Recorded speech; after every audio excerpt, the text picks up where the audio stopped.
into paranormal. And here we We are. are live. Yeah. Yeah, we are definitely going live. And this is why I don't have a children's show. This is Saraphine Hurley on Infinite Inquisition. And definitely, I love children. They're great on toast. And I love Infinite Inquisition because we want to question everything, everything. And I do invite you to question everything that we even talk about because it's good that you do your own research. It's great that you find your own spiritual paths. And even if you break off a branch into your spiritual path, that's awesome too. So once again, I'm Saraphine Hurley. If you're not familiar with me, there's pretty much only one of me because I've kind of checked around. And this is Ken Allen. So he decided to come back for part 2 of what we started on Wednesday, which I'm totally blessed by for him to be spending this much time with me. So thank you for putting up with me, Ken. Absolutely, girl. No, you are a pleasure. You are a pleasure to be around, and thank you for having me back again. I really appreciate it. And I just want to say real quick, I am chewing gum, okay? And I don't want people to think I'm a slob, but it's nicotine gum because I am trying to quit smoking. Even though I love smoking, I love it. I'm trying to quit, so. That's totally understandable. I have a thing because I have kind of oral fixation sometimes because I have anxiety issues. And so one of my things is I'll actually chew gum and I'll put it in the corner of my mouth like a chipmunk. Sometimes like when I'm on the air so people don't know that I'm actually chewing gum. A chipmunk, a hamster, a gerbil, they all do that shit, baby. I know. 2-year-olds trying to hide food, things like that. So thank you all for coming and hanging out with us here on Infinite Inquisition. I hope you learn to like, share, and subscribe to our shows here on Dark Horse Paranormal and United Paranormal or Paranormal United crew. I'm sorry, I'm still getting used to everything here. So, and we will be talking about magic once again. And I don't know, the rites, the rituals. Do we actually have the right? Are we allowed to do half the stuff? Do we even care if we're allowed to do half the stuff that we actually ask or do? I don't know, No. Ken. What do you think? No, I you know what? My philosophy is do what feels good and ask questions later. Right. YOLO. And that's never failed. That's never failed me, baby. Yeah, you got your current flesh prison for only a certain amount of time. So I'm a firm believer in that you were created for specific purposes within your lifetime. It's up to you to figure those things out. And some people don't even get that far within the lifetime that they have with your current model. That, like, I'm talking about your fleshy prison or your meat suit. So because our meat suit wears down and everything else. And so you're basically a spirit having a human experience in your little car going through ad infinitum and choosing to do this and that. I look at myself as a occult astronaut. I like to do all the rides, try all the things, lick all the light sockets, and see what happens, and because you're not going to know unless you try. And, some of those things do rear their head up and go, that wasn't cool.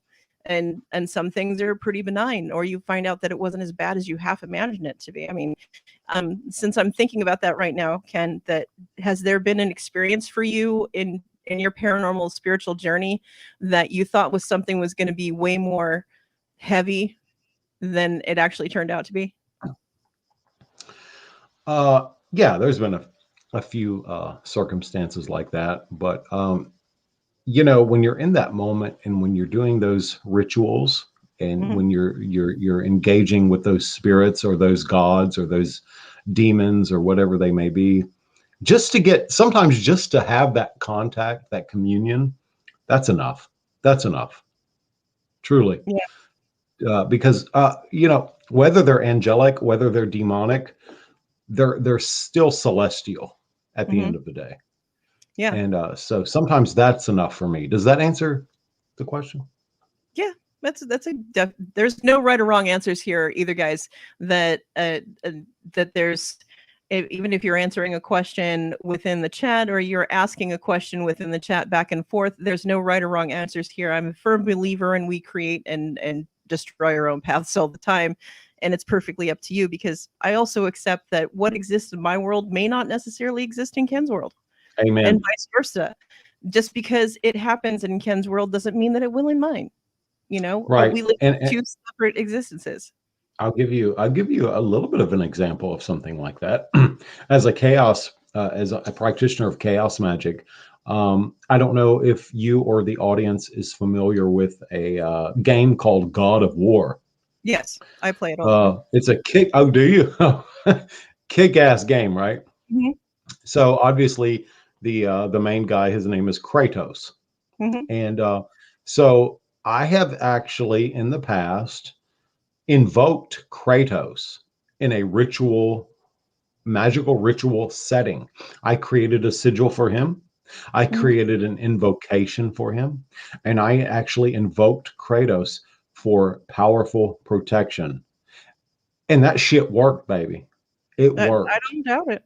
I don't doubt it at all. A lot Whatever of that energy was that I was invoking, I didn't ask questions. I just let the experience happen. It worked. and that's So I was going to say believing that it works is sometimes 9/10 of a ritual. Is that sometimes absolutely. it's the fuel that feeds the fire. If you don't believe in it, and you're like, I might as well have Belief stuck my belief finger. is a tool. Belief is a tool. Yeah. You know, that if you don't have any belief or anything, that's why I say your will. And a lot of people will argue and go toe to toe with me over this all the time. Your will has everything to do with how something is going to turn out. If you are wimpy and think that nothing is going to ever go right, that's pretty much what's going to happen. Now, if it's in your will and by your might, it's going to happen. I agree with you. No, I'm right there with you. I agree with you 100%. And I think that's why the invocation to Kratos worked. Yeah. And sometimes we are able to create those circumstances where we are creating, or like when we talk about the old gods on the last podcast, I believe that we also have new gods coming in as well. We have ones that have been in creation for like probably the last 100 or 50 years or so. And then we have the ones that are currently being created. So yes, it's kind of interesting how all those things, because you have like, what is it, a tulpa kind of situation? Yeah, tulpa, yeah. Where people breathe life into an ism. And like a servitor. I've done that before, yeah. Like an avatar. Let's say we breathed life into an avatar and the avatar became a god.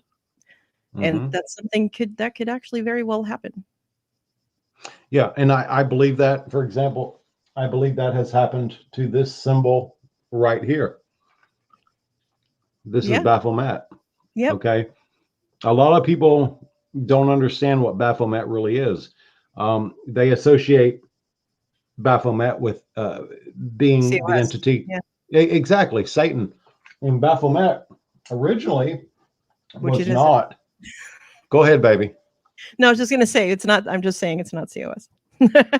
No, it's not. It's not Church of Satan. It was never an entity to begin with. It was merely a sigil or a glyph or a symbol.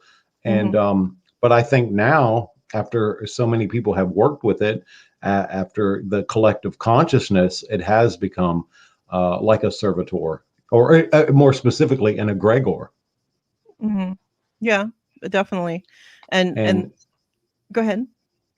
And when you work with something like that for a long time, it can take on its own consciousness, like you said earlier, a tulpa. Yeah, definitely. I'm just trying. I just remembered derp the chat. So sorry, guys. So we got a couple of things here. And hi, everybody in the chat room. Alicia, Robert.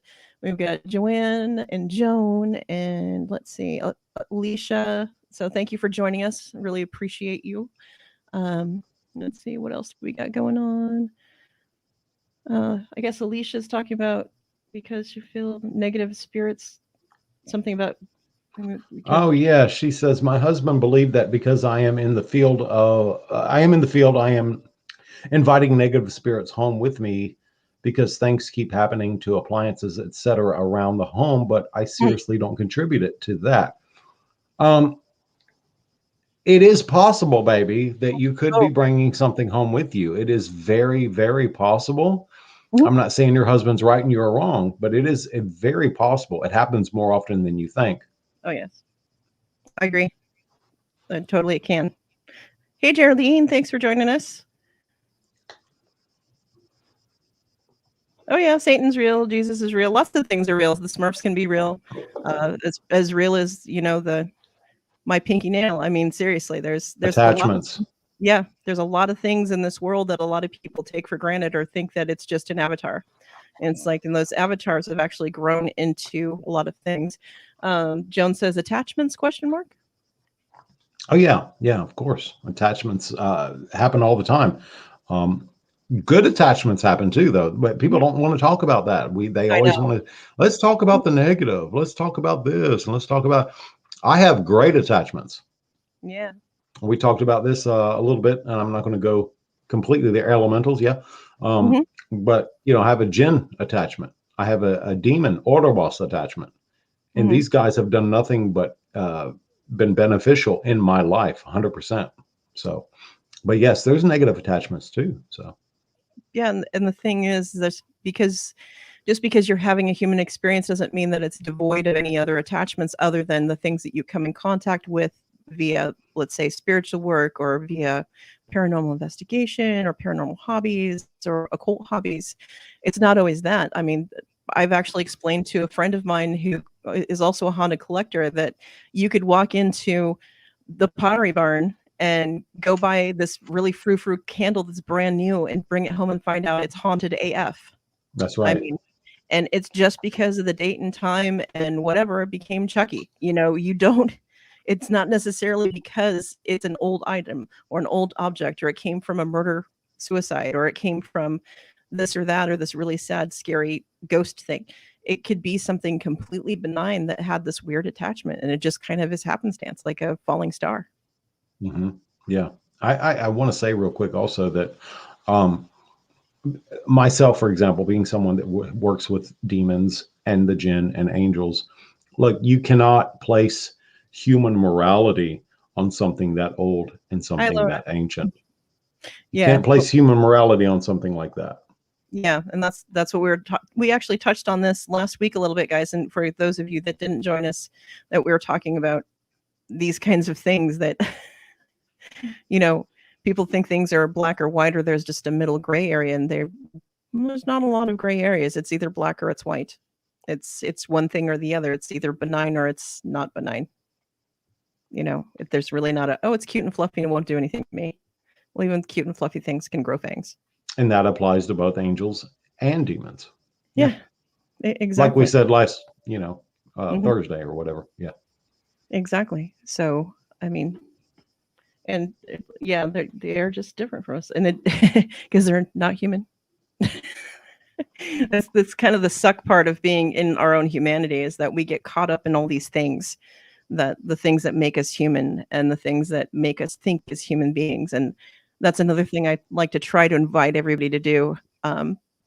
Is to try to think outside the box. I mean, proverbially, try to think non-human thoughts. I mean, come outside of your spirit person and go, wow, that was messed up. It's like, why am I thinking like a basic human? You know? Yeah. Oh, Thank Laura's you, so Laura. nice. Thank you, Laura Romaine. She's actually my moderator on the Wizards table. So Is that a friend of yours?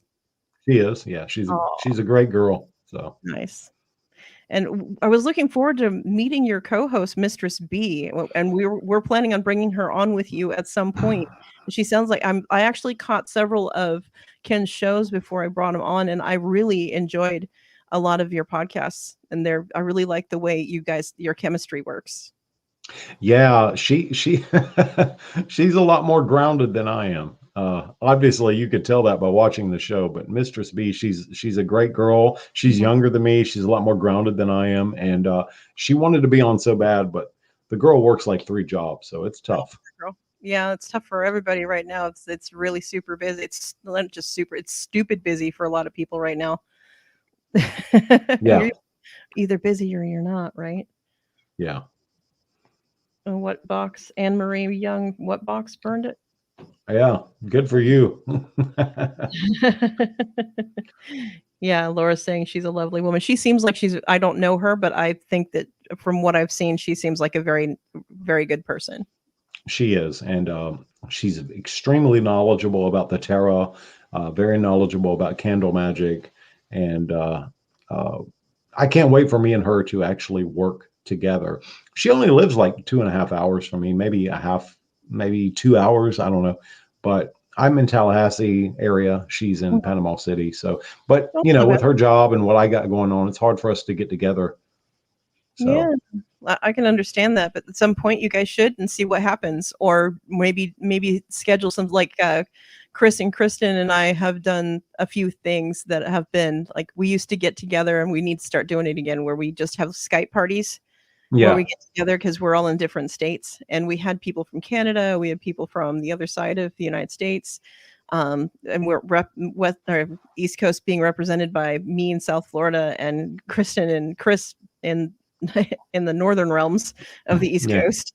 And so we did some spirit box sessions. I had the Obulus going, and we were asking about a specific friend and their haunting that they had in their home. They actually had been on a famous show. I'm not going to mention because they don't pay us any money, so we're not going to mention the show. But yeah, we were getting some very interesting things, and I've never seen this done before. But I'd like for us to try it again because we were all getting the same names. We were all getting very similar information.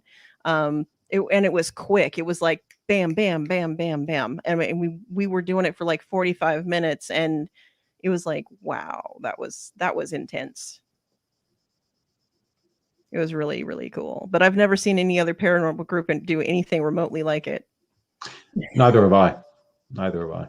So that's something that I think that we should all revisit again now that we and maybe expand our circle of friends and go, okay, this person has this person has that, and kind of circle it in with all of our little toys. Our I would paranormal, be up for that. Sure. yeah, and do rituals and stuff like that, like Absolutely. Even Ouija board sessions, you know. Oh yeah, So, definitely. Yeah, seeing people work together, and yeah, you're right, Courtney. It's yeah, Chris and Kristen are really awesome, Bigfoot and the Bunny.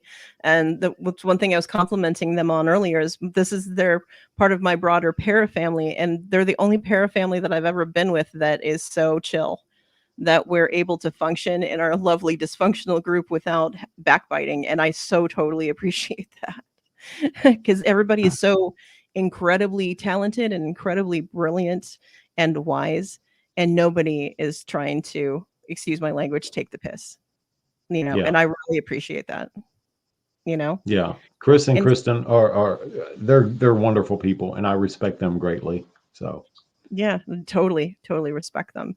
And so that brings me to thinking about when you're doing any kind of ritualistic anything, is there anything like when have you ever opened portals or opening portals or closing portals to do any kind of ritual, or oh yeah. Oh yeah. and how Yeah. do you feel Yeah. about people randomly opening portals? How do I feel about people randomly opening them? Yes. Um, There's a group of people doing that right now, actually. I'm not surprised. I'm not surprised. And I think that's been going on a lot longer than you and I both Mhm. probably realize. But Oh, yeah. I think that's very ignorant and irresponsible.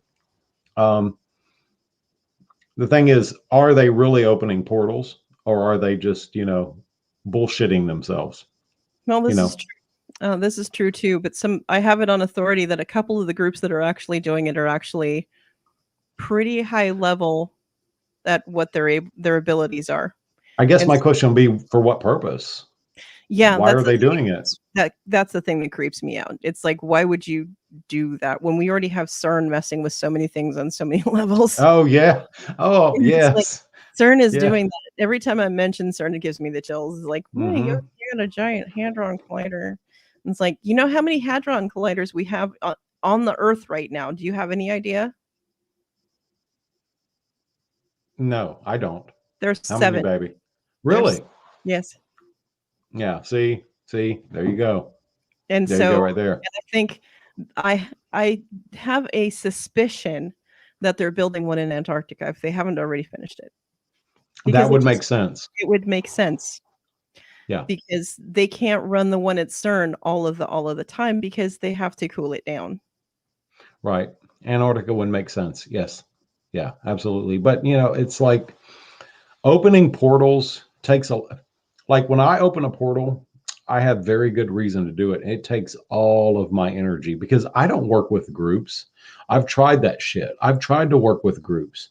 It just doesn't that shit don't work for me, baby. Mhm. Because I have my own way of doing things, and it's not so much as that I don't get along with them, but we really don't see eye to eye. Okay.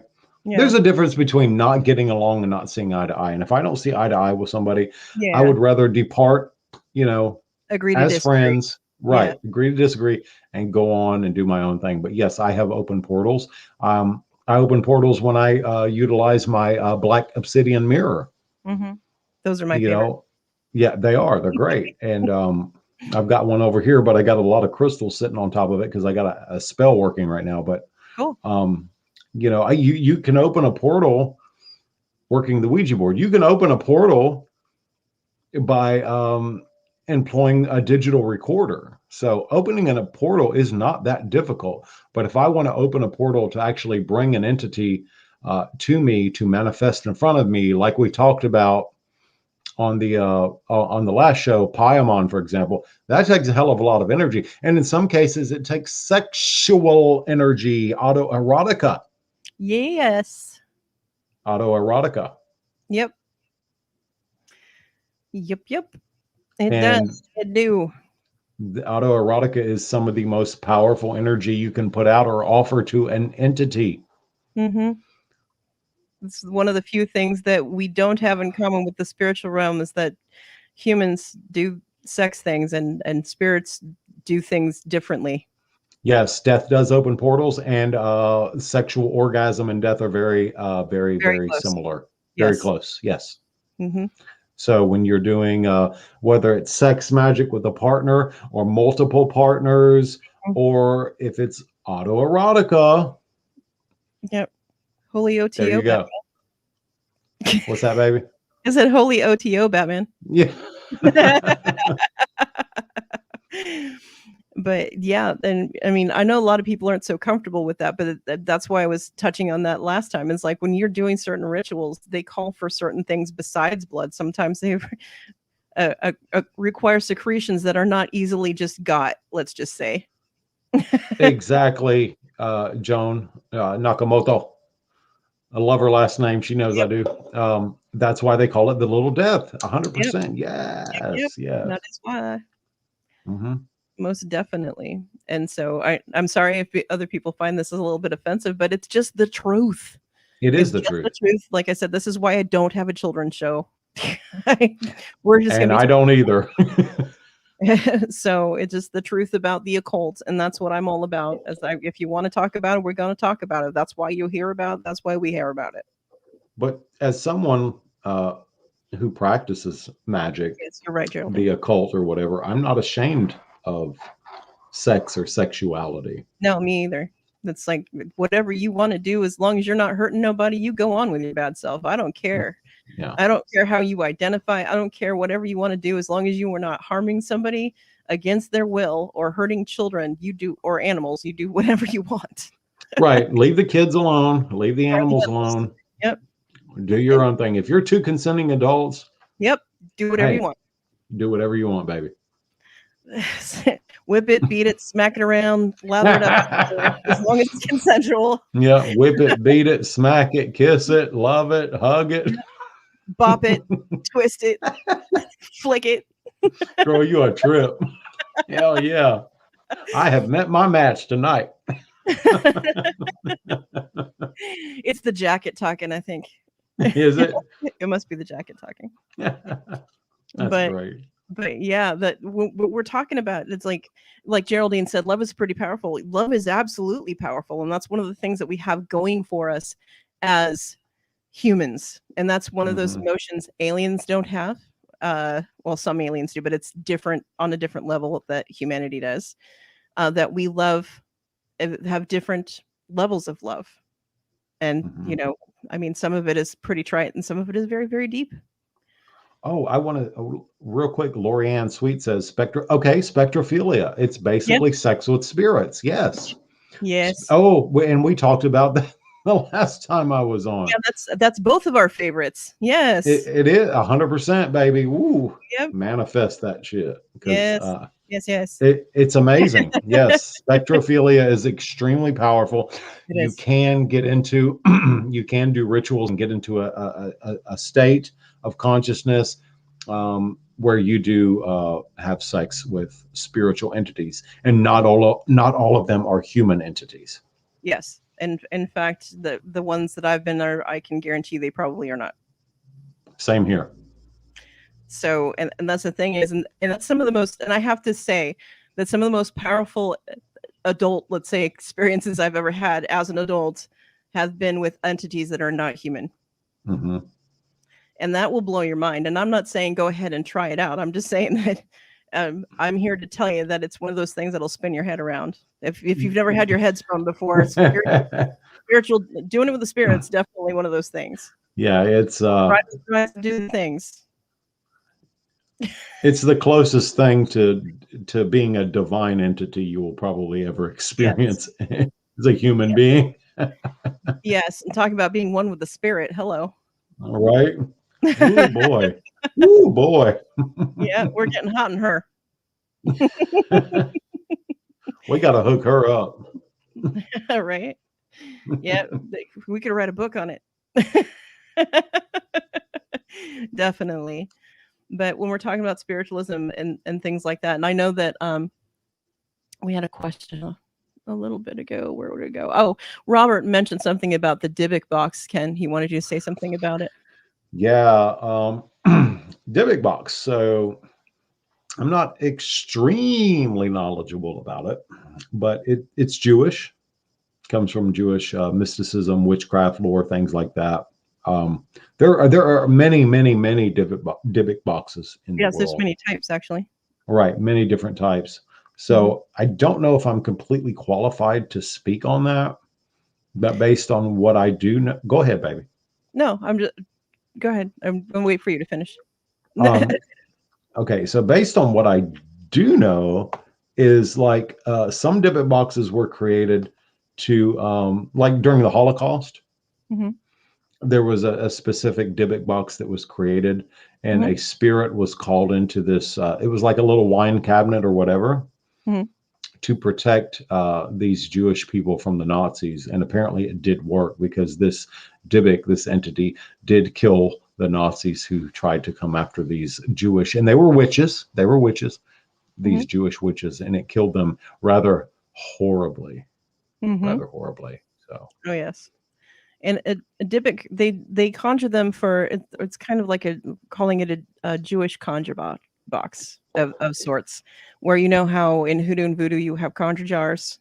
Well, this is kind of, think of it as a conjure box, but it's on a grander scale where you're taking hair from a deceased loved one, and you're taking like the nails that somebody was hit with, or you're taking that their teeth and their glasses and putting them in there, or other buttons from their clothing, and then you're putting your intention in there that not only were you hurt, but you want to hurt the others that hurt your family, and you want it to be generational. So these it basically is a box full of generational curse. Yeah. And it makes it super, super, super powerful. I'm trying to lay this out so it's easy to understand. It's a lot more complex than that, and it's super scary. And it's not something that I'm afraid of. It's just nightmare fuel for y'all who are not so understanding of the spirit realm. It's let's just say it's one of those things that you don't want to be buying on the black market, even if it's a fake one. You don't want the intention along with the Dybbuk box. You just I'm glad you said that, because even buying a fake one, like you just said, that can exactly that intention can draw spiritual energy or dark negative energy to reside in that box, because that box acts as that spirit's body. Yes. Oh, I have this box now. This isn't a body, but it's good enough for now. So yeah. Yeah, and it's also the entire kind of hailing the culture. It's kind of like a cultural ELT, where it's going to blow up this high frequency signal wherever it's at, and call to the spirits of the winds to bring in that pestilence and wipe out and annihilate anybody who opens that box. It's not going to be cute, and it'll be generational, whoever touches that box. Yeah, and generational curses are not okay. My God, they are the worst. I've had to deal with generational curses before, and they are some of the hardest. That's the hardest shit to deal with right there. Hey, Greg.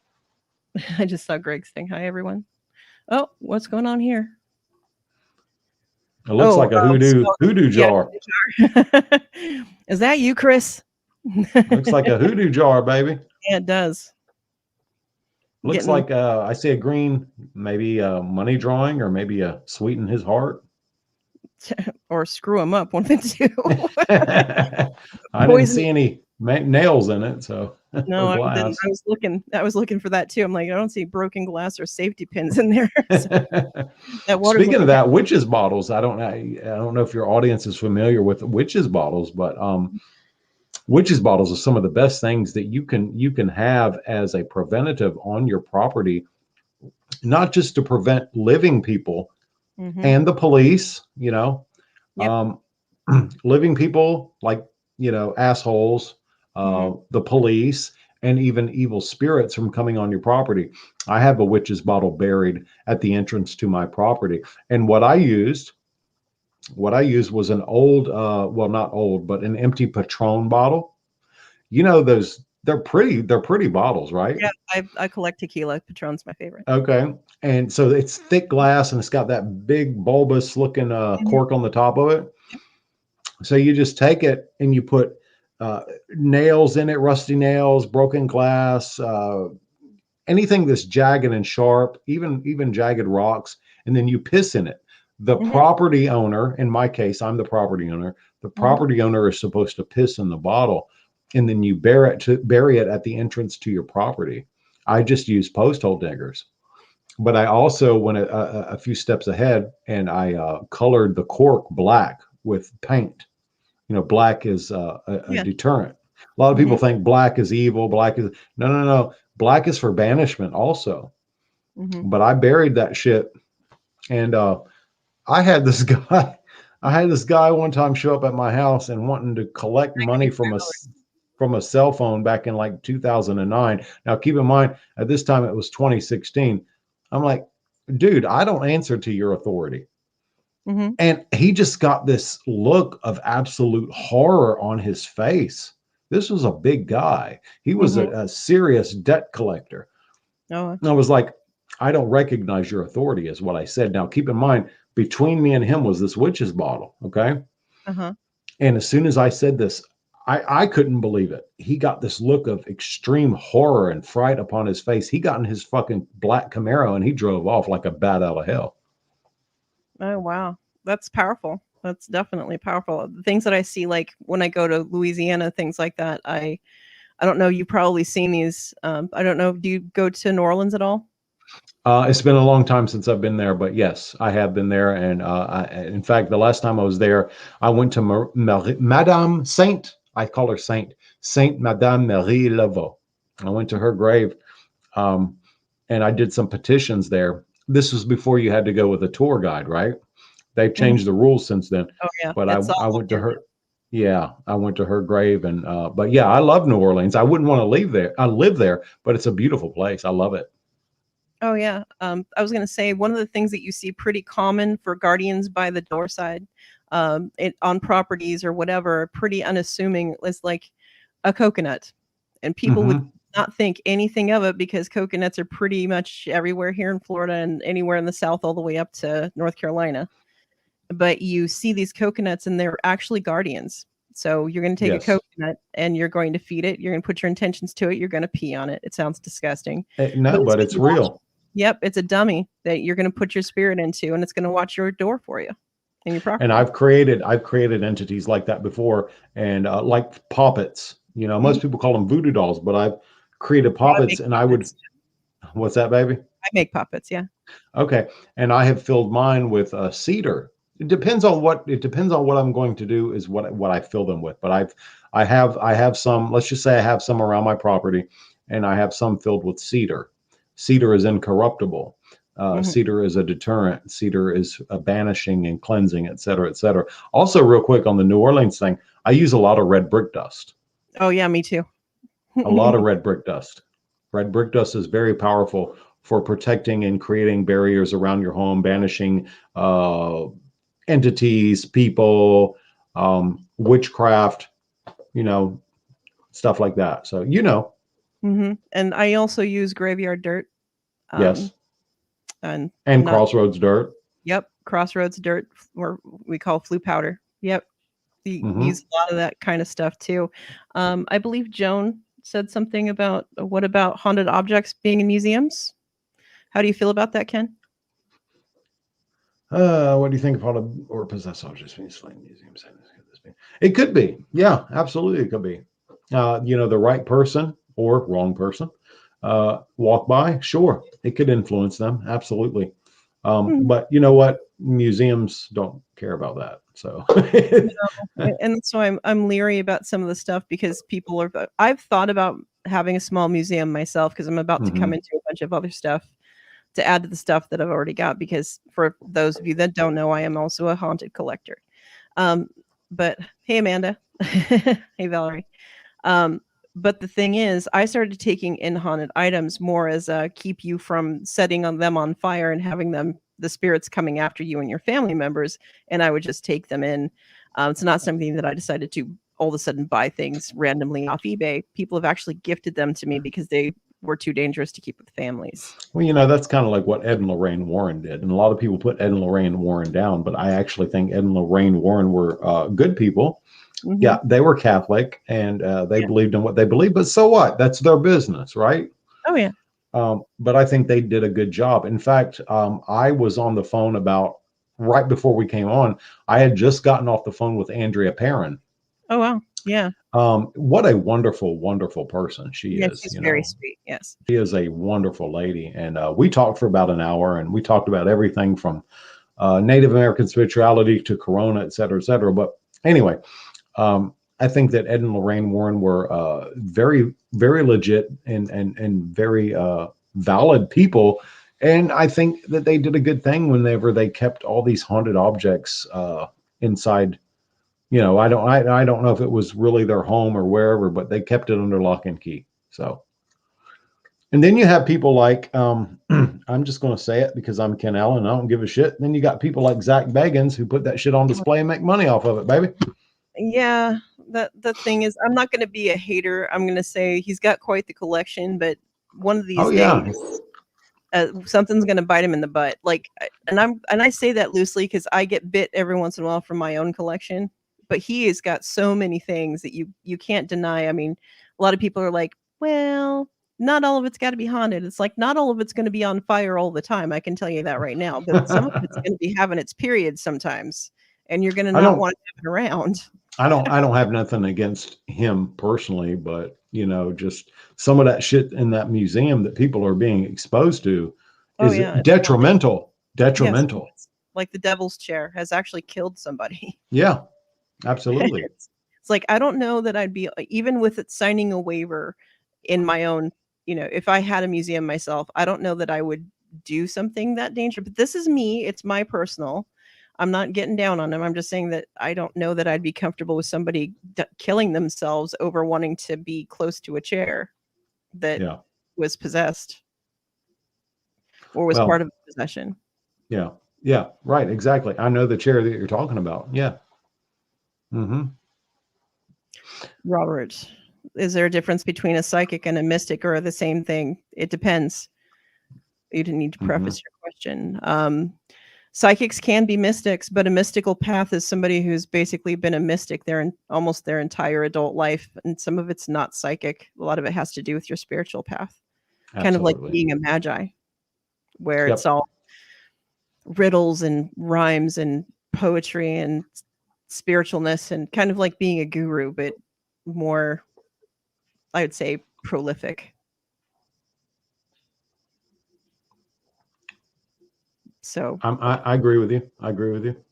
But the difference between being a mystic and a psychic are vastly different, because you can be psychic and not be mystic at all. I've met people who in their adult life became psychic, or didn't start as children like some of us. They actually developed later in life and started having psychic things happen to them.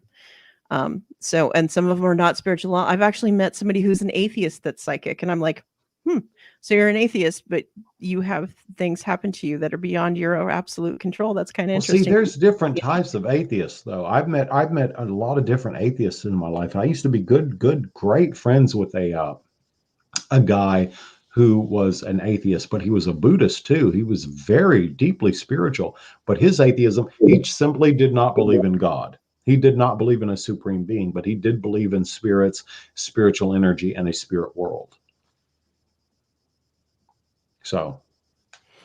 Oh yeah, definitely. I mean, you can believe that, and that's very interesting because I've met people who believe that they're like people ask me if I believe in God because a lot of people think I'm Hans Holzer, you know. Holzer, baby. He didn't believe in God or the devil, but he believed in the spirit world. Mm-hmm. Yeah, definitely. So there's different variations of it. It's just kind of mind blowing though that you would believe that the universe is devoid of anything else, but you believe in a spirit world. That's kind of like, okay. It's just kind of hard for me to wrap my head around that, but all right. Yeah, but I've pondered on that for a long time, and I can't really explain myself right now on your show, but I can, after thinking about it for a very, very long time, I can understand where they're coming from. I can almost understand why they don't believe in a supreme being, that they just believe in a spirit world and spirits. It's like the universe set itself up and said, here you go, bitches. Have at it. Oh yeah, that's true. And like Laura's saying, I think a lot of fake people are to blame for a lot of fake things, and that's true too. That there's a lot of fakery and charlatanry going around and making bad names for people who do or try to do good things in the paranormal community and make it look like everything's a sham, which is unfortunate. Yes, it is. It's very super unfortunate, and it's like I have my things against Mr. Baggins because and it's not because he's a bad person. It's just that some of the stuff I just have to call douchebaggery on. I just have to. I just have to. And I would Frat say boy stuff, right? Yeah, I would actually say that to his face, so that's fair. So it's like some things you just got to slow your roll on a little bit. But he's now, I'm gonna tell you somebody that I've interviewed that is a wonderful, wonderful person, and that is Patty Negri. Oh yeah, she seems very down to earth. Patty Negri is a wonderful woman. So yeah, and I always wondered how she got in with Mr. Baggins, but because she seems so very nice. Yeah. But yeah, and I'm not saying that he's not nice, but I'm just saying that some things are just. He has this good. I mean, he does donate a lot to animal welfare and stuff. He does those things. He does do good things, so don't get us wrong. He does do his share. It's just that some things. I mean, I'd interview him. I would too. I wouldn't be turning it up. Like I said, the only reason I say the things that I would, because I totally say it to his face. Right. Well, and you've known me for a short while, but I'm the same way. So yeah, so you'd say the same thing, right? You just yeah. And I'd tell him that he had a hot body, but he could work on the face. Right. Right. And the haircut is so 1997. It is 90s, right? Yeah. Their old opening before this last couple of seasons that they've had with Ghost Adventures. Since you're in the same age range as me, every time I see the black and white opening, I always think of Front 242's Headhunter. They look like an industrial goth band. Yeah. Like, music video from the 80s. Do they not? Yeah. 100%. I never thought about it like that, but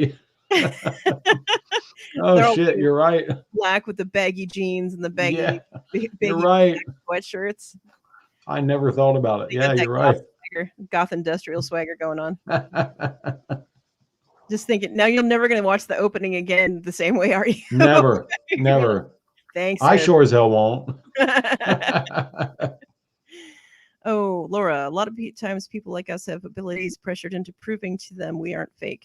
Something, snap our fingers to prove, poof and proven. Geez. Yeah, that's true.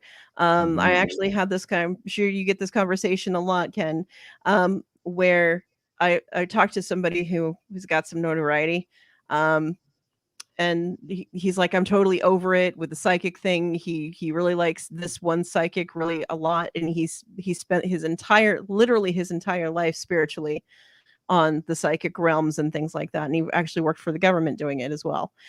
And the thing is that he's so over it because the people that he knows in the psychic world currently can't walk and talk and breathe the way he wants them to. And I said, that's exactly what the problem is that everybody who has psychic anything in their lives, any kind of power, any kind of special gift, it's all different. It all comes to everybody differently. Even in different moments, like if somebody was standing in front of him and had something different happen, it's like, well, I can't give you the answer that you're looking for, but I can tell you this, this is the information that I have, but you're just hung up with the fact that you're not receiving the information the way you want to get it. And that's wrong. It's like, I can show you 90 other million ways that pizza can get cut and served. Right. But it ain't going to be the way you want it, but it's still going to be pizza at the end of the day. Yeah. Makes sense? Yeah, absolutely. 100%. 100%. Yeah. I know. I agree. I mean, I'm empathic, very empathic. I'm so empathic. It's to the point that I have social anxiety. It's hard for me to even go into Walmart. Oh God, yeah. Because I can feel everybody's energy in there, and I do have psychic abilities. But the way my psychic abilities come to me might be different than this person or that person or that person, and so on and so forth. So we all get pieces of the larger universal puzzle, Yeah, that's exactly how I put it too, Ken, is that we all have pieces of the puzzle. When we come together, we give each other another piece of the puzzle that we're missing.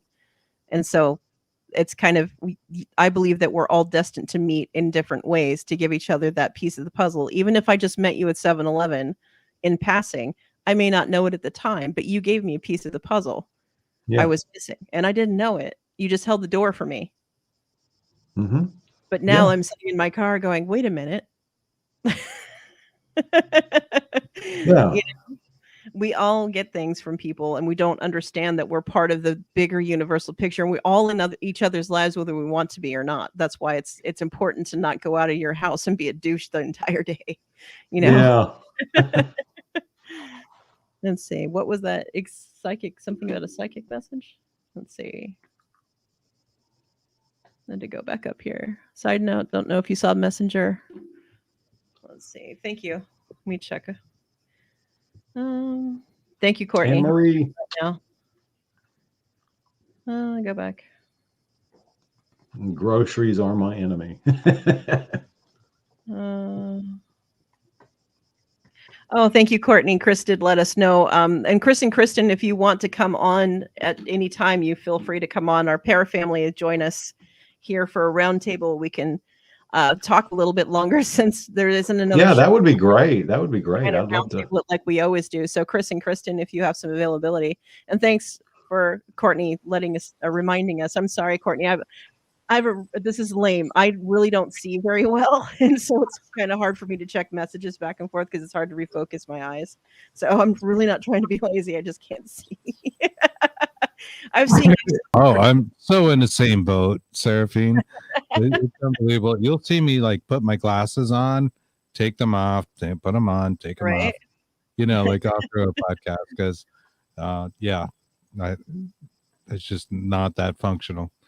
But how are you guys doing? You guys sound awesome tonight. I think we're having a good time talking about basically rounding the corners here. That's what I like with my show, is just trying to do a natural flow. So for you guys, thank you for sticking around and listening to my blather. But I like to have a natural conversation with any of my guests and have a natural flow, even if it's just with my parafamily, and just talk about stuff and, kind of put our 2 cents in. Yeah, it's very organic, and that's the way it should be. So yeah, absolutely organic is the way to go. Absolutely. So do you have anything to add to some of the stuff we've been talking about, guys? I don't know, where did we leave off? I've been in and out. We left off on being a professional porn star. Oh no, that was before. Yeah, never mind. Psychic porn star. Yes. Hey, we're not supposed to talk about that. I used a different name.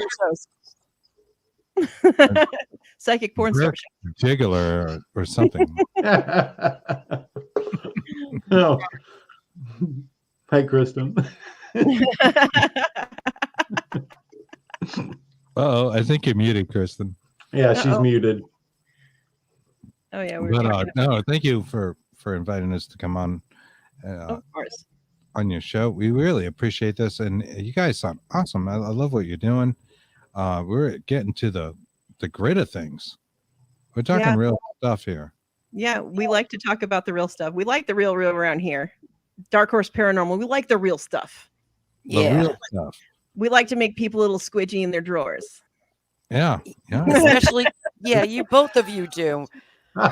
Sitting here blushing, I'm like, oh my god, it's in our nature. We can't help it. I mean, and she is, and she is so coy about that shit. I mean, girl, she's got that shit down to an art.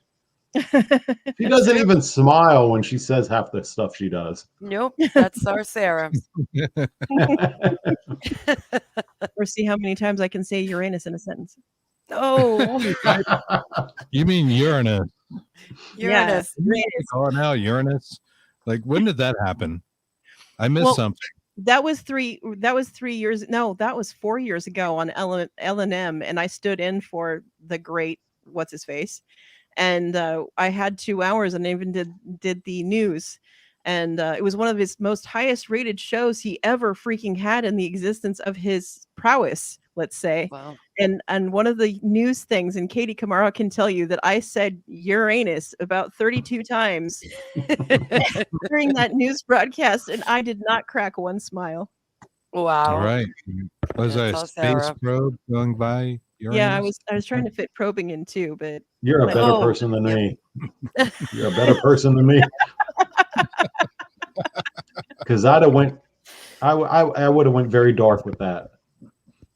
Oh yeah, I was trying to keep some kind of decorum, but at the same time, I was like, "Man, am I out of decorum? Can I spell decorum?" Girl, I threw decorum out the window years ago. It's just not necessary. Hi, Robert. Hey, good to see Robert still out there. Anne-Marie. Right on. What a great interview. Thank you again, Robert. And that was through Alan. I don't know. I'm pointing the right direction. There we go. There you go. Yep. You got that. It's a story. Yeah, exactly.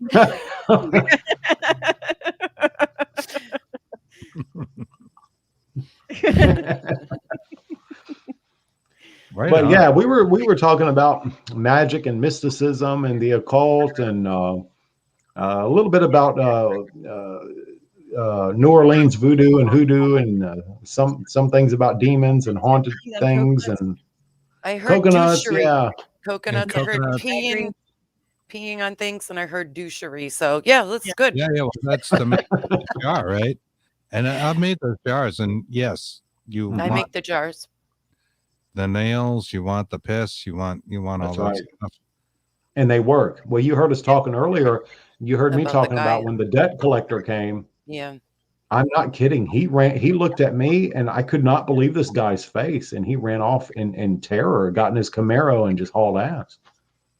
And this was on a tiny I live on a tiny dirt road. And this, he had to be going at least 70 miles an hour down this little dirt road to get away from my home. Wow. And it hit him just like that. He's motoring. Yeah. Motoring. Yep. Sister Kristen. Yep. Yeah. I try not to stay. How do you guys feel about this? All right, here's something. All right, the karmic laws, right? The witches read and all that kind of thing. Yeah. Back 7 times. And how do you feel about that when you're making one of these piss nail jars with the broken glass? I don't believe in that law. I don't. My thing is, if here's what I believe. I believe if I am justified in doing a spell, whether that's a spell for protection, defending myself, or a spell for cursing someone, if I am justified, I'm just helping the universe to balance its shit out. You know what I'm saying, baby? Mm-hmm. No, I don't believe in no 3-fold, 7-fold, any of that. I agree. I totally agree. I think you kind of make your own karma, right? Absolutely. I mean, it's going to come back to you one way or another. Back to you. I don't believe in karma as a singularity type force that's out there or just doing stuff. I mean, you kind of do it yourself, right? If you you punch somebody in the eye, they're going to be pissed off. Sure. Yeah. Yeah. Yeah. And that's the thing, though, is like some of the traditional craft that's my arts and crafts that I like to do, that a lot of people believe in, because I'm not a Wiccan, but a lot of the people who are Wiccan believe that it's going to come back on you threefold, or that they believe that if you're going to put it out there, that it's going to instantly come back to you. Well, and some of the practices that I practice, it's actually not going to come back to you in this lifetime. And that's the thing. It will be. Sorry, go ahead, baby. I'm sorry. It will be manifesting itself at some point, but not in the now. Right, and that's the thing with Hoodoo. Hoodoo, for example, there's no concept of any threefold law in Hoodoo. There's not. Nope. No. There was a famous Hoodoo practitioner, and I cannot remember his name right now. I cannot remember his name right now, and I cannot quote him verbatim, but he said something to the effect of, whatever you do in Hoodoo, it has already been willed and ordained by God. So whether you curse somebody, it does not matter. God has already allowed it to happen. Yeah. Right. That's an interesting point. They do have like all kinds of things, like anything goes in Hoodoo, trap a lover with a mouse trap or something. Absolutely. You find like, a kit for that. Yeah. Spiritual Yeah, people again. go to church, do that kind of thing. I mean, it's basically black folk magic. And I love Hoodoo, and Kristen and I have both done Hoodoo rituals. I like it. I'm at this level, I'm a dabbler with it. No authority on Hoodoo, but that is my impression of it. Well, and Laura Main just asked a question. Can you explain Hoodoo and Voodoo, please? All right. So it's like me and Saraphine, we talked about this on the last show we were on Thursday. The biggest difference between Hoodoo and Voodoo or Voodoo is more of a spiritual religious practice, okay? Hoodoo is more of a magical practice, but you're using a lot of Protestant folk magical practices, and in some cases, Catholic folk magic practices. So Hoodoo's not a religion, Voodoo is. It's that simple. But Hoodoo is a mixture of African American, Native American, and European folk medicine and magic. Right. Right. Because, Yeah, it is. And Voodoo is very interesting history-wise, where the slaves from Africa went to Haiti, and they actually rebelled. And it's like the first time rebellion actually took over the country. And won, right, from the French. Yeah. And that happened in Haiti. And Voodoo was cloaked in Catholicism. It was. That's right. They used the saints and whatnot. For example, Saint Patrick became the Voodoo Loa or Mystery Damballa, the snake god. Right. They became Loa. So the Catholics didn't know who or what they were, referring to. They couldn't bother the slaves if they had pictures of saints up, but those saints represented something completely different. Exactly. And you're right. Virgin Mary could represent Urzuli, So go ahead, baby. I'm sorry. And I was just saying that Anne's right. You can't heal if you can't curse, and that's something that I back up on the daily. It's like, if you can't tell me that you have such a gigantic healing prowess unless you are some kind of saint or an alien, and not have the ability to curse at the same time, because you can't have one without the other. It just isn't true. It's not a thing. It's my girl. Right. And both are equally important, because there are some times when curses can actually help somebody. Yeah, they can. Good and evil are subjective things anyways. Absolutely. Yeah. Evil is purely subjective. And that's what we were talking about on the show on Wednesday, is that, everybody's thinking demons are so evil and this and that is so evil and whatever, is that I guarantee you that you are the evil person in somebody's narrative right now. Anybody in this room, anybody on this planet, you're never going to meet the one person that you think you are in singularity. You're the evil jerk face in somebody else's narrative at least 3 or 4 times over. Even though you think you're doing a whole world of good, you're not somewhere. And it just is the truth. But evil is purely subjective. Your version of evil and my version of evil are probably not the same thing. In fact, I don't believe in evil the way most people would believe. My evil's got way more fangs and is capable of a lot more things. I don't believe in absolutes. No, I don't believe in, we talked about, again, And it's important that this stuff comes up again. It's okay. Yeah. I don't believe in absolute good or absolute evil. I don't believe in black and white binary. Nothing can exist that way. Nothing. So you're right. And if people do believe in God or the devil or whatever, in my opinion, this is just my opinion, they are not so good and they are not so evil. You see what I'm saying? Yes. Y'all. Absolutely. Y'all. I got to throw y'all in there because I am from the South, babies. Y'all. But I do take a bath. Oh my God. Hygienics are important. Right? We were talking about that before the show, right? Yeah. Hygienics are important. Yeah, take a bath, folks. All right. Wash your ass. You can smell yourself, wash your ass. The Red Fox had a record, and I got it from my parents. Maybe you're familiar with this, Ken. It was called "You Gotta Wash Your Ass." Oh my God. It was a comedy, right? Stand up. Red Fox from Sanford and Son. Or Hurley. Comedian back in the day. Yeah, you gotta wash your ass. I love Red Fox. I love Sanford and Son, but I'm not familiar with "You Gotta Wash Your Ass." I need to look that up. I'm gonna find it. Yeah, I'll put it up on the screen. No, it's a real thing. Please don't put that up on the screen. Do it, Chris. I dare you, bro. I dare you do it. Don't Lives here, Chris. Go for it. I dare you. We just squirreled from like freaking mystical Yeah, how do we go magic from shit to freaking wash your ass. It's all connected, baby. You got to wash your ass to do a good spell. Oh yeah, do come that. it up on Google. You gotta be clean. That's a good cleansing. Exactly. Colonics. The cleansing of the ass. Oh God. Got to get behind your ears too. That's all right. Wash behind those ears. Oh my God. Well, that was fun.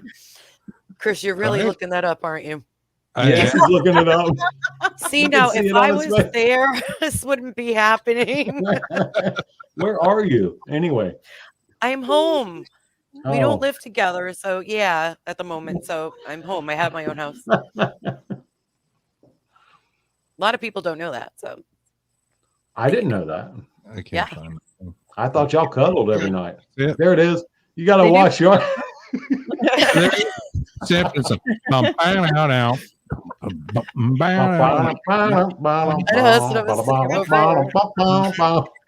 this is hilarious. I can't. Wash your ass.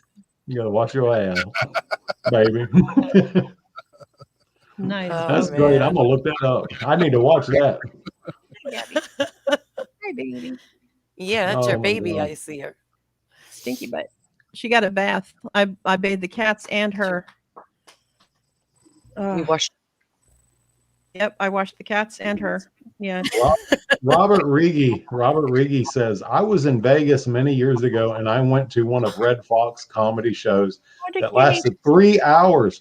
He was drunk and it was the filthiest, most fantastic comedy show I have ever seen. I can imagine. I have no doubt. There it is. Yeah. Wow. Wow. That's awesome, Robert. This cat needs to wash his ass. Yeah. Driz, Daddy, why don't you do it? You get the What thing. the hell did we Just get dangle it. ourselves into? How did we get to this? I have no idea. We squirreled, and that was not me. Poor Seraphine. No. But she's Courtney, paper. Look at her. She's handling that shit like a pro. Sarah, definitely pro. She's been at this a long time. Yeah. I I remember love our actually family talking to you, here. the first time I talked to you, Seraphine, I think we were talking about spectrophilia. Which Yeah, you we guys brought were. up a little earlier. Yeah. Yeah. Spectrophilia is like my favorite. Something like- about a cowboy. Yeah. I wish I could baptize more people in spectrophilia because, like I said, if you've never had your world rocked by a human, you need to go spectre because otherwise you're just never going to do it ever. Yeah. So, yeah. all right, here's a good point, right? So people look at that and that might be like incubus phenomena. Maybe not, but a spirit. Like, where do you draw the line on that? Where do I draw the line? Well, as long as Yeah, as long as they call me the next day. No, I'm just kidding. Buy me lobster. Buy me. Did you just say buy me lobster? Buy me a lobster. Buy me a lobster. You gotta come to New England. You really do. You gotta come up here. Because we have lobsters up here. I think the biggest difference between, with regards to spectrophilia and a succubus and an incubus are essentially the same thing. The only difference between a succubus and an incubus is they change sexes. They can change sexes, depending on the person. If you are a straight male, it's going to be a succubus. If you are a female, it's going to be an incubus. For me, it would be an incubus. But when, like me and Saraphine talked about on the last show, and me and you and Chris and Kristen, we talked about my working with Loki before. The first podcast I ever came on with you guys, remember? Yes. But we didn't get into the sexual part of my working with Loki. We started to, but then I blushed and we scrolled. So yeah, we talked about how to make a sigil come to life. Which I think and we talked a little earlier. But yes, I did have and like I told Saraphine, which by the way, I love your name. I haven't told you that yet, but Saraphine is powerful. It's a powerful name. But I did have a sexual relationship encounter with Loki. Again, albeit a very short time, and it was absolutely intense. If my feet were capable of falling off my body, they probably would have. It was that intense, and my candle just popped. Oh, it just went. I don't know if the audio picked that up. My candle just popped. I heard something. That's okay. My phone just went weird at the same time. See, so there we go. There we go. Here we go, Sarah. Let's do Thanks it. for getting popped, y'all. Pop it, baby, pop it. That's something like go across the screen, Yeah, no, don't do that. That happened to me, and that wasn't very nice. Ectoplasm. Well, remember, we call it ecto. I was gonna say, like a couple of years ago, that woman was really famous for a while. That she was in the UK somewhere, who had married a pirate. She married a pirate ghost, yeah. A pirate ghost, and then he left her for another ghost or something like that. I remember that. They were married for like almost 5 years or something like that. I remember that. Like that. And then the people were questioning it and this and that and the other thing. And it's like, maybe it is, maybe it isn't, but as long as she's not hurting nobody. But at the same time, you got to wish her well because she ain't taking anybody's man either. So there you go. Well, that's her business, right? It's all her business. Exactly. And so, like I said, we're question back. All right, there you go. James Howard says, certificate, how does that work out? Well, I think we just kind of covered that a little bit. Yeah. There he is. He's a baby. Yeah, my son came in. Hello. Hey, buddy. Got to clean up our house now. I call him Pumpkin Seed, but his name is Kenneth Jackson. He's so cute. Oh man, and he knows Daddy's doing a podcast tonight. Yes, he does. And you know what he told me last night? What? He said, "Daddy, I want to be a wizard." I was like, "All right, buddy, we'll work on that." Yeah, start him young. That's the stuff to get you right. Absolutely. This is the most important thing right here. So, absolutely. My now 23-year-old daughter says, "It gets you by the feels." Yeah, by the feels, exactly. That's why Chris. Right. I'm sorry. Go ahead, Sarah. No, I was just going to say that I started inducting my daughter into rituals when she was old enough to make a decision. She was about 13. So, very good. Hey, buddy. That's why Chris and I are in our homes tonight because my son has Crohn's and he's had a procedure and having stuff done. And Chris's son was not feeling well. He didn't have COVID or anything, but it was like a 24-hour bug. So, Courtney Peterson says, could there be a thin line between both? And is it getting out of hand, taking a different level and having it get out of control? Oh, maybe I'm a little behind in the comments. I'm not sure. What being out of thin control? Line between both? Sorry, Courtney. I pulled that up without reading it first. I think I'm going through the comments. There's a whole bunch out here. I got a big stack of them, so they're all they're all laughing their heads off. I saw those. It sounds like an Egyptian goddess would have. Is that Saraphine? Heard that. Okay, I guess that's the pop. The pop. Yeah. When I mentioned Loki, yeah. Yeah, exactly. When you mentioned Loki, Who's got the spirit box, right? got the box. Right. I got one, and we will do that. I would At like some to point. do that, and perhaps we can do that on the air here. And Yeah, we should do that at one of our tables that we're doing. I was telling Ken briefly about what we did a couple of years ago with Laura Lee, and when she was still in her old house, and we had such an awesome, quick, very frantic, interesting The name. hour. We were all getting the same names. We were all getting and that is impossible. It said all our names. It was in a different country. And if I recall, actually, we want to take that experiment a little bit further. The device you were using was giving out printed words. Yes. And we were hearing the words that were being printed on your device. Yes. Yes. Right. Even though you're in Florida and we're in New England. Uh-huh. Yep. And she was in Canada. Is that the one you were telling me about? Yes. Yeah, yeah. That was a little earlier. Yeah, we were really excited. We need to revisit that. Yes, and, we do. And do another controlled experiment. That would be really cool. Or we could bring Ken in on it. Absolutely. Oh, I'd love that. I would absolutely love that. Will you guys excuse me for a minute? I'll be right back. Sure. Y'all carry on. We'll be here. No worries. Good. We'll keep your chair warm. Oh, look at that. All kinds of great comments about that. He's such a he's gorgeous hair. Yeah, he's so cute. Beautiful. Pumpkin. Yeah. Pumpkins. Yeah, what was it? Pumpkin seed. I wrote it down. What was it? It's so John says that would be very cool. Absolutely. You don't. Not too many people do that. So. And we were talking about that spirit sex, pedophilia. Oh, is there? That's what she was saying about thin line, Courtney. About is there? Thin line between. This. Yeah. And getting the spirit sex thing. Well, it depends on how you look at it. Well, for me, anyway, I'm not to interrupt your thought, Chris. No worries. Go. For me, because I have a kind of, let's say, I have a spiritual attachment. We call him, well, we being the paranormal family, we call him the cowboy because I don't know what his real name is. Right. I remember there was a cowboy like. I think he may have had boots. Yeah. Well, I only knew that because he was actually, for those of you that are just joining us, that I had a thing happen to me when I was in St. Augustine, Florida, where I spent a lot of time pre-corona. And so I was actually laying in bed because I stay basically really super close to the city center in Old Town. And so within walking distance of the Castillo de San Marcos.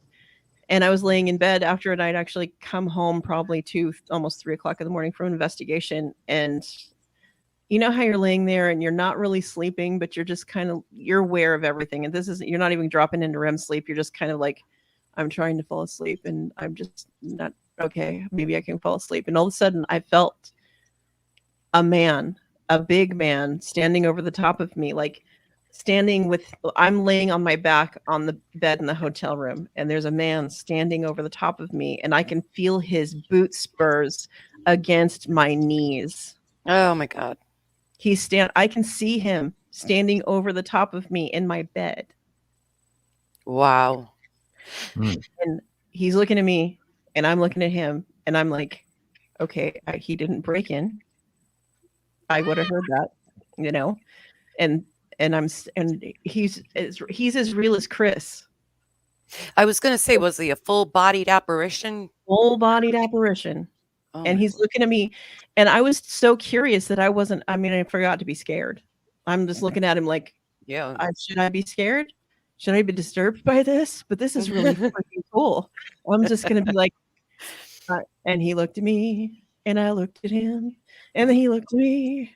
And that's pretty much what happened. And then all through, after he dissipated, which it was like all of a sudden he was solid and then all of a sudden he wasn't anymore and he went away. But I felt his presence the entire time I was there. So it was like let's say for you ladies that you met a dude and you're going on your first weekend together and you're all shy and everything, but he's around and you're whatever. I actually got a hotel room with a jacuzzi in it and the whole nine. And I was like in my room getting in the jacuzzi without any clothes on. And I'm like, excuse me. I'm going to be over here in the jacuzzi drinking some wine. Just stay over there. You didn't want him to join you?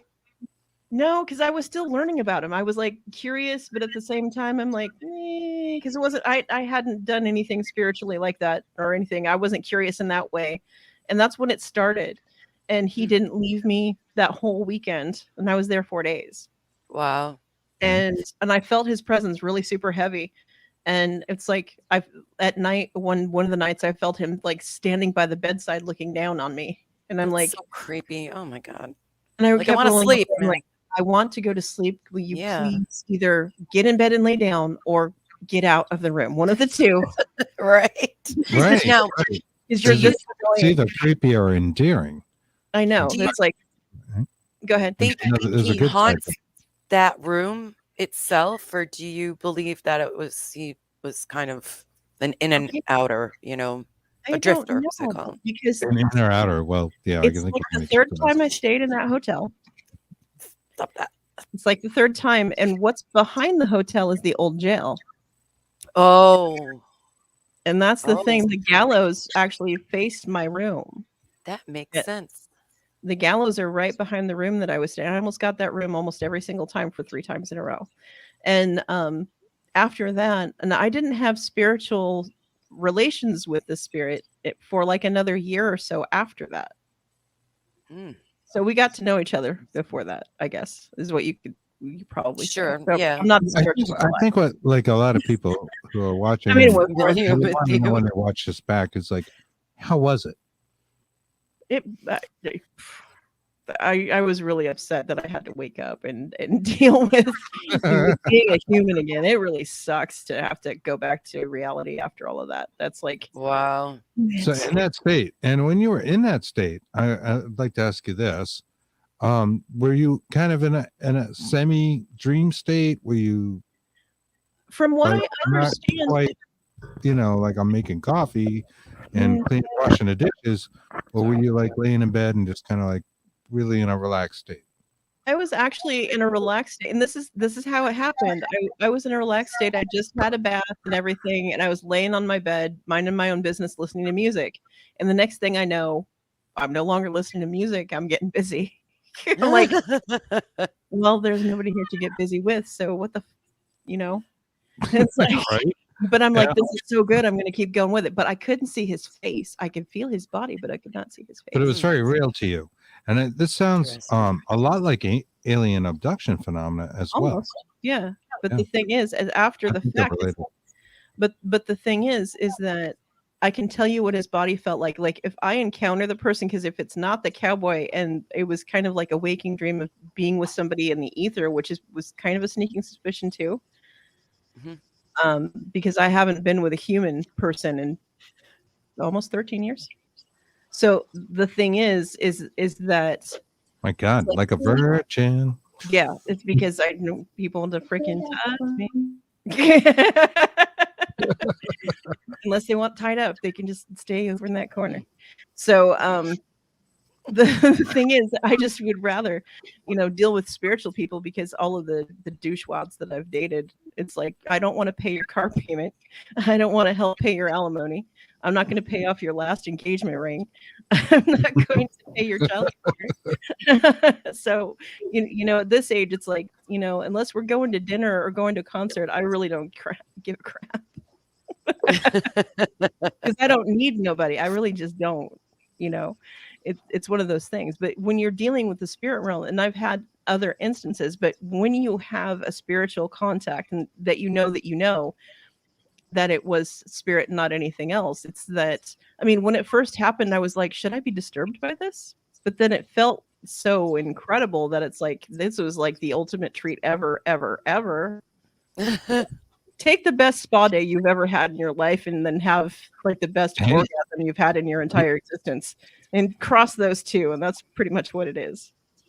Awesome. Did we not say earlier, good and evil are very subjective, right? Yes. So, one girl's incubus is another girl's like Succubus. hot fuck.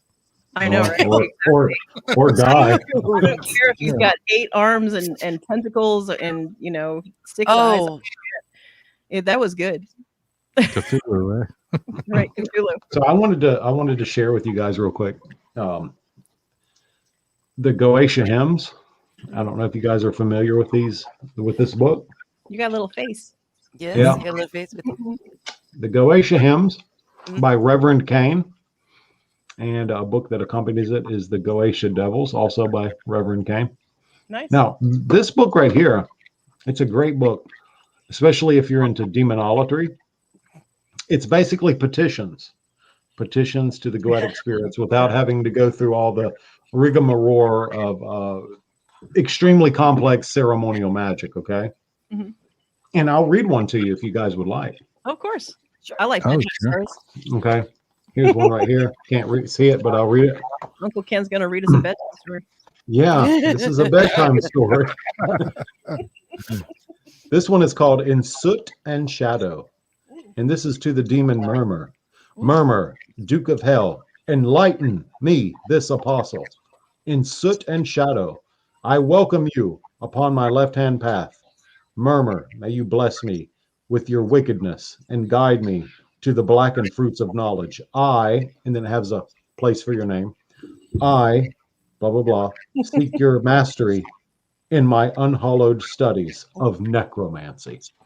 So that's just an example of many of the petitions that are in this. It's a great, great book. Great book. Can you tell And me? to discover the word petitions would be Petitions, petitions are similar to prayers, but like petitions are more of a request without, groveling and praying. yeah, a simple request, right? A simple Right. request. Yeah. And that's what I do when I'm going to my altar. I make petitions for certain things. I don't all out say I'm going to grovel and do this. If somebody requires it, they have to be pretty GD big for me to get on my Right. like that's a good point, Leviathan behemoth. That's I do think on my knees. people Other than think, they got to sell their soul to, maybe get a job or sell their soul to find the right love in their life. When we're talking demons or jinn, or Yeah. whatever it may be that you're asking for, a petition is a simple request. It's a request. That's Yes. all it is. like a prayer. There's no right, but there's no Exactly. soul selling.